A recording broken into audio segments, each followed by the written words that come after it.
साथियों नमस्कार, कैसे हैं आप सब लोग। मज़ामा केम छो कसा आहेस। साथियों आज एक इम्पॉर्टेंट टॉपिक मैं डिस्कस कर रहा हूं concerning the victory of man's right.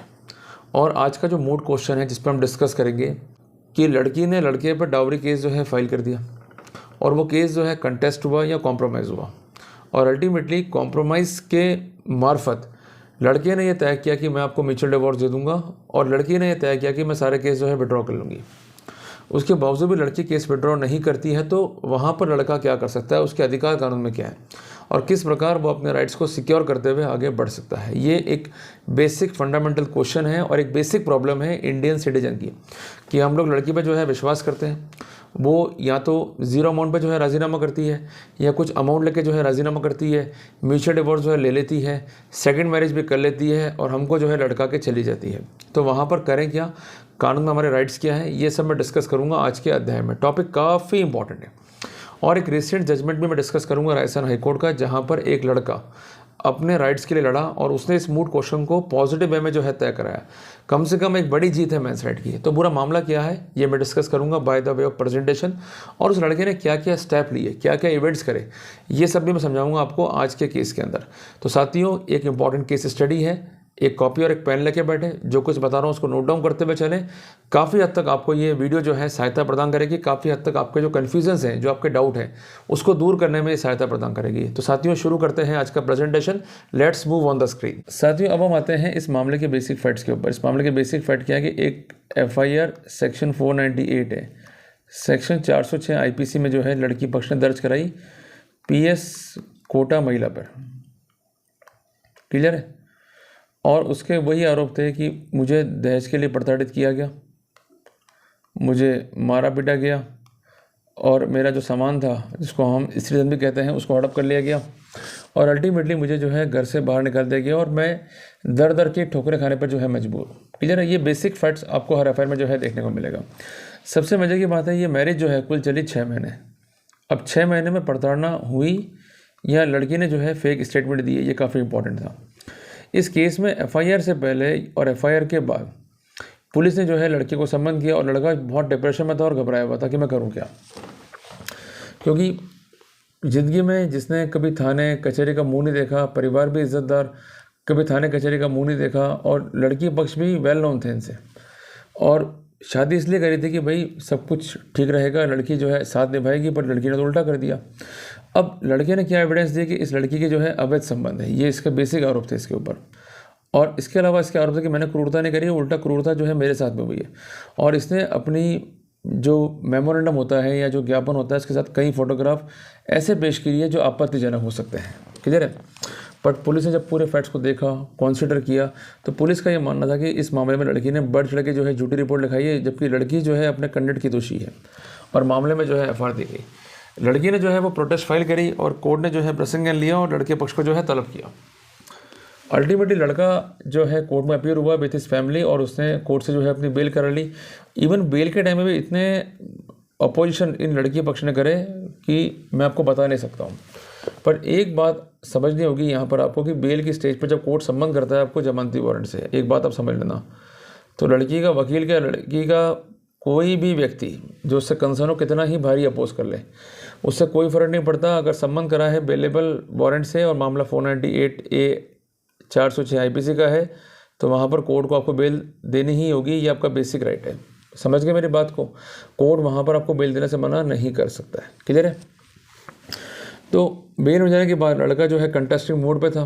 लड़के ने भी जो है डिवोर्स फाइल कर दिया, इधर से लड़की ने भी जो है कई केस फाइल कर दिए। लड़की को लगा कि उसका पक्ष जो है वो कमज़ोर जा रहा है, अल्टीमेटली वो हार जाएगी और लड़के ने जो है इसका जीना हराम कर रखा है।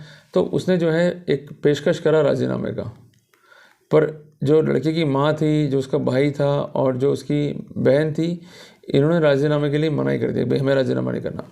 पर लड़की ने जो है लड़के के पैर पकड़े, भाई मेरी जान छोड़ और अपन राजीनामा करते हैं, इस मामले को हम रिजॉल्व करते हैं।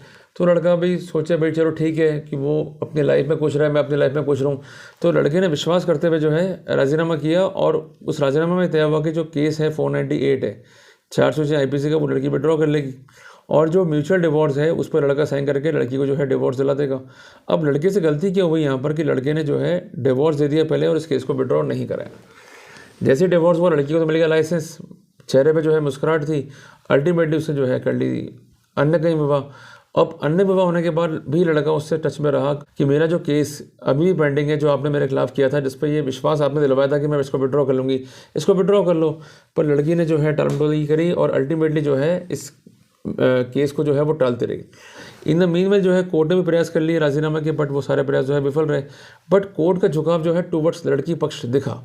बट अल्टीमेटली इस मामले में लड़के को धोखा देकर 27 मार्च 2023 को उसकी जमानत तक भी जो है लड़की ने जब्त करा ली। उसके परिवार के विरुद्ध जो है नॉर्मल वारंट थे, ये परेशान थे और पुलिस उनके पीछे लगी हुई थी और पुलिस का एकमात्र मकसद ये था कि इनको गिरफ्तार करो। अब ये इनके प्रकरण लड़के ने जो है हिम्मत नहीं आ रही, इसने काम लिया संयम से। संयम से क्या काम लिया, इसको भी बहुत महत्वपूर्ण चीज़ है, इसको भी आप नोट करना। सबसे पहले इसे 70-2 की जो है अर्जी मूव करी जज का व्यू देखने के लिए कि जज चाहता क्या कि दोबारा बेल लेगा या नहीं लेगा। जज ने जो है अर्जी खारिज कर दी, पर खारिज करते हुए अपना सारा माइंड डिस्क्लोज कर दिया। यहाँ पर जो है डिफेंस ने जो है बढ़त बना ली। जज ने फैसले में क्या लिखा कि भाई लड़का पक्ष और लड़की पक्ष का जो है राजीनामा हो चुका है और इनको हिदायत है कि राजीनामा कर लो, पर चूंकि ये नहीं कर रहे हैं तो ऐसा लगता है कि लड़का जो है प्रोसीडिंग्स को अवॉइड कर, जबकि ऐसी बात थी नहीं। लड़की पक्ष ने जो है कोर्ट को मिसलीड किया, उनके एडवोकेट ने मिसलीड किया, पर सारा का सारा बर्डन जो है वो लड़के पर शिफ्ट हुआ और मजिस्ट्रेट जो है वो समझने को तैयार नहीं था। और अल्टीमेटली अर्जी लेने के बाद जब वो अर्जी खारिज हुई तो उस अर्जी के खारिज होने के बाद डिफेंस को पूरा माइंड क्लियर था कि जज के माइंड में चल क्या रहा है, क्लियर है। तो यहाँ पर डिफेंस भी जो है नहीं कर रहा है, ये सीधा पहुँच गया हाईकोर्ट लड़का 482 CRPC के अंदर कि जो ये ऑर्डर है इम्प्यून इसको सेटिस्फाइड करो और जो अरेस्ट वारंट है इसको बेलेबल वारंट में कन्वर्ट करो और मेरे को सम्मन करो बेलेबल वारंट से। पर हाईकोर्ट ने इसकी बात नहीं मानी और अल्टीमेटली पिटीशन जो है 18 मार्च 2023 को जो है कोर्ट ने खारिज कर दी। अब लड़का जो है थोड़ा डिप्रेशन में था कि भाई अब क्या होगा, कैसे लड़ेंगे। और लड़की वाले भी अपने पैतराबाजी में जो है इन्वॉल्व थे और इन्होंने जगह जगह से जो है दबाव बनाया, कई बड़े लोगों से जो है अप्रोच कराया, पर अल्टीमेटली सारी इनकी अप्रोच जो है फेलियर कर दी लड़के ने, क्योंकि लड़का एक ही चीज़ चाह रहा था कि मैं लड़ूंगा, क्योंकि मैं जब सही हूँ तो मैं नहीं झुकूंगा किसी भी रूप में। तो लड़का जो है दोबारा वापस हाईकोर्ट गया और इसने वापस एक नई पिटीशन 482 CRPC के तहत फाइल करी for questioning of the FIR and chargesheet. इसका कहना यह था कि जब इस मामले में FIR थी, पुलिस ने FIR लगा दी, इसने प्रोटेस्ट डाली, कोर्ट ने प्रसंग ले लिया, हमारे बीच राजीनामा हो गया, मैंने म्यूचुअल डिवोर्स दे दिया और इसका मैं केस विड्रॉ कर लूँगी। और उसके बाद भी इसे केस विड्रॉ नहीं करा, फिर मैंने इसको जरिए वकील नोटिस दिया जिसका उसे रिप्लाई आज तक नहीं करा है। तो कहने की बात ये थी कि सब कुछ फैक्ट क्लियर हो जाने के बाद भी लड़की जो है प्रोसीडिंग को अवॉइड कर रही है, पर लड़की ने इस और जो है कोई ध्यान नहीं दिया। पर कोर्ट ने इस बात को जो है गंभीरता से लिया और अल्टीमेटली 16 अक्टूबर 2023 को जो है प्रोसीडिंग को क्वैश कर दिया और ये लिखा कि जो प्रोसीडिंग है ये अब्यूजिव प्रोसेस है।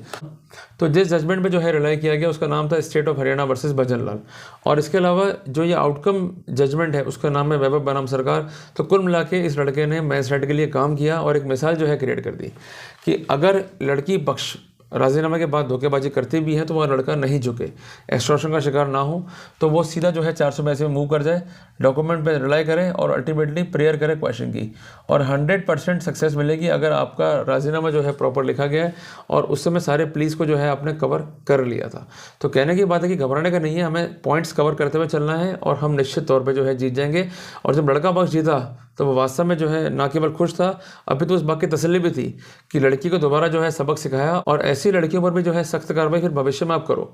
ये मैं आप सबसे कहना चाहता हूँ। जैसे आज इस लड़की ने तंग किया, हैरेसमेंट किया और एक मैलिशियस प्रोसीडिंग को आगे बढ़ाया, तो आपके पास 3 ऑप्शन है। एक तो है डिफेमेशन, दूसरा है मैलिशियस प्रोसिक्यूशन और तीसरा है टू क्लेम डैमेजेस, कि आपका जो खर्चा हुआ है प्रोसीडिंग्स में वो भी आप लड़की से क्लेम करो। तो कुल मिला के इसको सबक सिखाते रहो। अगर ये सबक सीखेगी तो ही जो है सीखेगी और इसको देखकर अन्य जो लड़कियां हैं जो गलत करने जा रही हैं या गलत कर चुकी हैं तो उनको भी जो है शिक्षा मिलेगी कि अगर हम गलत करेंगे तो हमें बेटर कॉन्सिक्वेंस जो है वो फेस करने पड़ सकते हैं। मानता हूँ कानून लड़कियों के साथ है, पर अगर मेहनत करेंगे तो जो ये तूफान है इससे हम निकल पाएंगे। ठीक है साथियों, तो कुल मिला के ये एक इंपॉर्टेंट क्रेडेंशियल है, एक इंपॉर्टेंट पार्ट है उस लड़की की लाइफ का जो मैंने आपके सामने खुल के रखा। जब वो कर सकता है तो आप सब भी कर सकते हो, आप सब में भी जो है वैभव बसता है, ये मेरा मानना है। तो मेरे साथियों, मेहनत करो, हिम्मत करो, खड़े हो जाओ, लड़ो और एक अच्छा वकील रख के एक अच्छी प्रोसीडिंग्स को करो। अदरवाइज़ क्या होगा भाई, आप एक गलत चीज़ को चुनोगे, गलत आप प्लीडिंग्स करोगे, गलत आप ड्राफ्टिंग करोगे, फिर आपको रिलीफ मिलेगा नहीं, फिर आप मुझे कोसोगे और अपने आप को कोसोगे कि सब लड़कियों के लिए कानून में रिलीफ मिलता नहीं है। अगर आपका वकील तगड़ा है, मैं खुद कहता हूँ, और उसमें अगर नॉलेज है लॉ की और वो प्लीडिंग्स के पॉइंट जानता है और उसको मालूम है कि हमें काउंटर करके कैसे जो है डैमेज करना है लड़की को, तो निश्चित तौर पर आपको जो है वो जीत दिलवा देगा। इस बात की मेरी 100% जो है गारंटी है। क्लियर है? तो साथियों आज का टॉपिक हमें कई चीज़ जो है सिखा के गया कि भाई अगर लड़की राजीनामा करती है फिर वो नहीं आती है दोबारा और डिवोर्स भी ले जाती है तो हमें घबराने का नहीं है, हमें 400 में से सीआरपीसी में हाईकोर्ट जाना है। सफलता जो है हमें निश्चित तौर पर मिल जाएगी। नंबर 2, सफलता मिलने के बाद लड़की को छोड़ना नहीं है, उस पर डिफेमेशन, मैलिशियस प्रोसिक्यूशन, डैमेजेस के जो है केसेस फाइल करने हैं। और तीसरी इंपॉर्टेंट बात कि जब भी आप केसेस कॉन्टेस्ट कर रहे हो, खासकर डाउरी प्रोविशन के या डाउरी ऑफेंसेस के, डाउरी हैरेसमेंट के, तो संयमता रखो। अगर संयमता नहीं रखी तो मारे जाओगे। हमें गति रखनी है पर गति इतनी हो कि रीजनेबल हो, हम गेम को पकड़ सकें और जो चीज़ें हम चाहते हैं, जो हमारी रिक्वायरमेंट है, उसको हम जो है फुलफिल कर सकें। तो समझदारी आपकी किस में है कि जो आपका वर्किंग है it should be reasonable, it should be as per संयम, एज पर कॉन्फिडेंस। और कभी भी जो है जल्दबाजी मत करो, जितना ईजियर रहोगे उतना ही फ़ायदा आप जो है लेके जाने वाले हो। तो साथियों उम्मीद करता हूँ कि आपको टॉपिक अच्छा लगा होगा। आप इस वीडियो को लाइक और शेयर जरूर कीजिएगा। साथियों ऐसे ही अपडेट्स के लिए चैनल को सब्सक्राइब कीजिए। मिलते हैं एक नए टॉपिक के साथ, तब तक के लिए जय हिंद, जय भारत।